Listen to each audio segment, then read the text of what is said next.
So remember, it was transient analysis. Okay, simulate analysis. It was transient. That's in with respect to time. So if you have an AC analysis or something, let's see what happens if we have an AC analysis. Say we have an AC analysis. That should give us the frequency, like the power source we have. If it's operating at 1 hertz, then what happens? If it's operating at 0 hertz, then what happens? So it's basically like this. So if we have something like this, let's see what happens. Okay, we need an output. What happens to the voltage here? Let's see.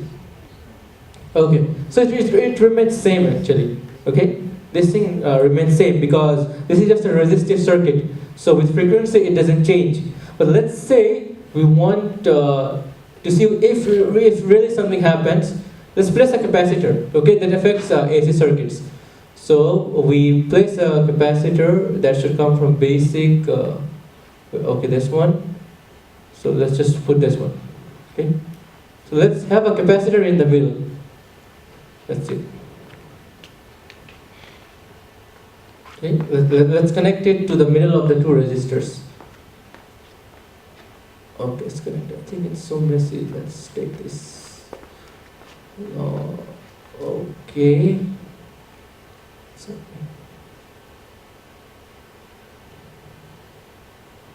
okay, it looks much better now. Okay, we have a capacitor connected here and it's connected here. Okay, so let's see what happens to the frequency, because capacitance or inductance, they change the circuit behavior with a frequency. So if we have an AC analysis, and let's make it 100 megahertz. Okay, you see, the voltage is changing. If you have a capacitor, as you increase that, the capacitor will become, I think, short-circuited.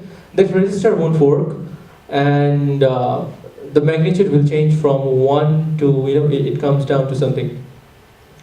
Okay, the voltage is actually changing. So I don't know how I should explain. Basically, you have the frequency here, 4 hertz. This. I think it's V output, yeah.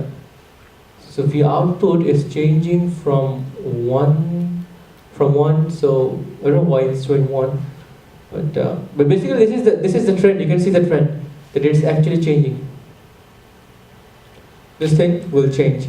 Okay, so say we have an inductor here. Let's see.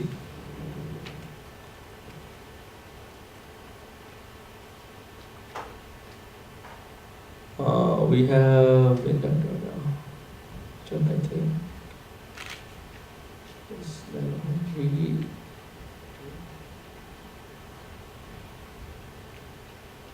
So let's put this in series. Okay, we delete the whole green is gone because that was the whole thing. So we connect this here. We connect it here. So at high frequencies, this should be a short circuit. This should be short circuited. If we have an analysis of, say, AC analysis, what should happen?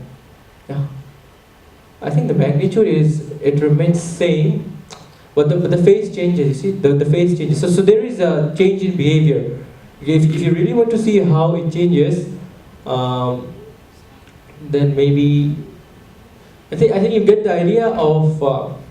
Like when you have an inductor, the phase of current and voltage, it changes. The voltage doesn't change when we have an inductor if we have an increase in frequency. Let's say we change the range,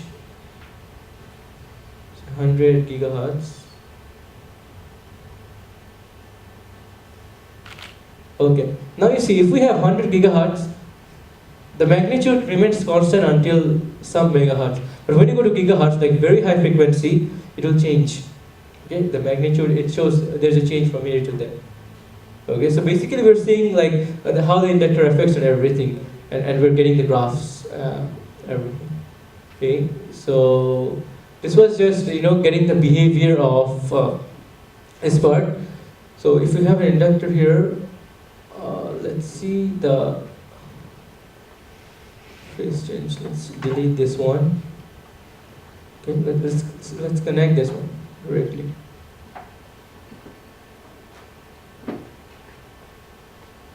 This is 1K.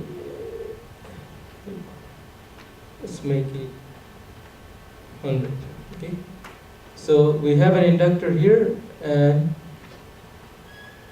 let's see what happens in transient analysis. We have 60 Hertz. And let's check the output for current. Current at L1. Let's get rid of this thing. Okay. So if we have this, for say 0.1 second, okay, there is no V output. Why is it not? Okay, this one is grounded, I think. So output, yeah, this is grounded. Okay, let's take one.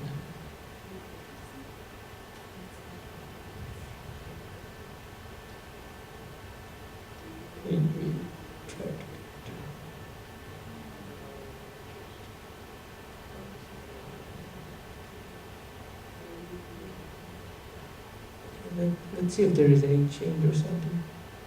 Okay, I think there is something there, but we can't see. It's, I think the current is very small. It's 120 and this 100. So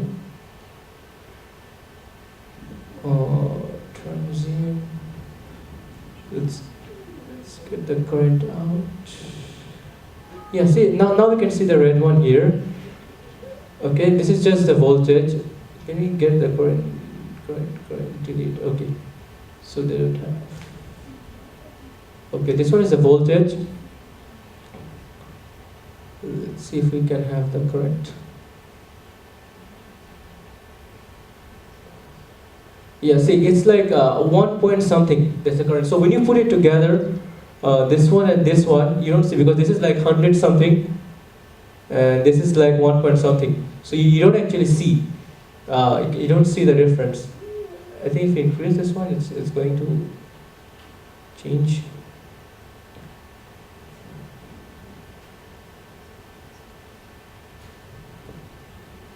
Transient, we go for output of V1.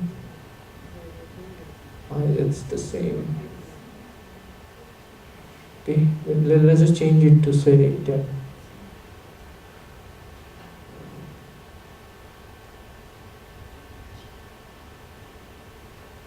This one is 10V, and something is happening there.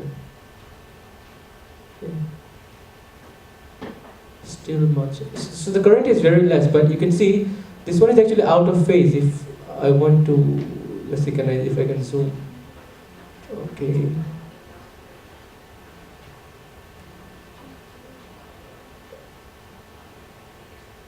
Okay.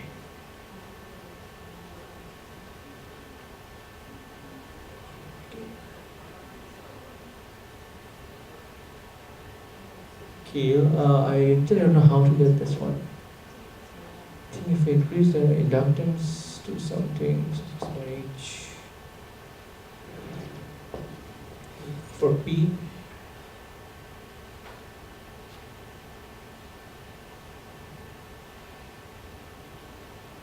Okay, it's not coming. So basically what I'm trying to show is, if we have an inductor there, there'll be a change in phase. The change in phase is given by, let's say, if we go to, say, AC analysis, and we have this 1 to 100 gigahertz, we can see the phase changes. At 10 gigahertz or 82 gigahertz, you can see the phase is changing. So when you have this much of, this much of frequency at this end, so your current and voltage will shift from each other. It won't be synchronous. It won't be together. That's what you can find out from this thing. Okay. So we saw AC analysis, and we saw transient analysis that was based on time. This one's based on frequency. So let's get rid of the inductor. Okay. Let's get to some more. Let's also do cylinder. Okay. This thing is here. We delete this. Okay, we have 10V. We have 100 ohms. So current will be okay. Since it's 10V, let's make it 5 ohms. Okay. Okay, now let's try some other analysis. Let's see DC sweep. So DC sweep is, it shows, say we want to see the current through resistor. So IR1 is the output, and for analysis parameter, the source is V1. What we're going to do is we're going to change the voltage of the battery, the power of the battery, and see how the current changes, through the graph. So first we start with 0V, and we stop with 10. Okay, we stop with 10, and the resistor remains 5 ohms. Okay, and the increment is 0.5. So if we have something like this, it will show us that when we have 0 volt, the current is this much. It's actually 0. When we have 250 MV, 250 millivolts, we have a current of 50 milliampere. You can calculate with Ohm's law, like V equal to IR. Okay, so you're seeing that how the current changes with the change of this thing. Okay, so that's what you can see if change. This is a very simple circuit. Say you have a very complex circuit. Say you have more of this. You have copy. You just paste. You paste again. You paste again, and you paste again. So say you have something like this. Okay, and this is connected to this. This one is connected here, and again they're connected together. This is connected to the middle, and this one is connected to here. Okay, so you have something like this. Okay, so you want to see the current. Okay, you have see. So now okay, this is not connected. So this one is connected to here. Okay, so you have it's a very complex circuit now. Now if I want to see how the current changes, say in R4, because R4 is just this part. Okay, let's take this thing away. That's here. Okay, so this is R4. Okay, see it comes from here. Let's take it up. Okay, let's change the color. Let the color be blue. Okay, this whole thing is blue. I think that's not what I wanted to do.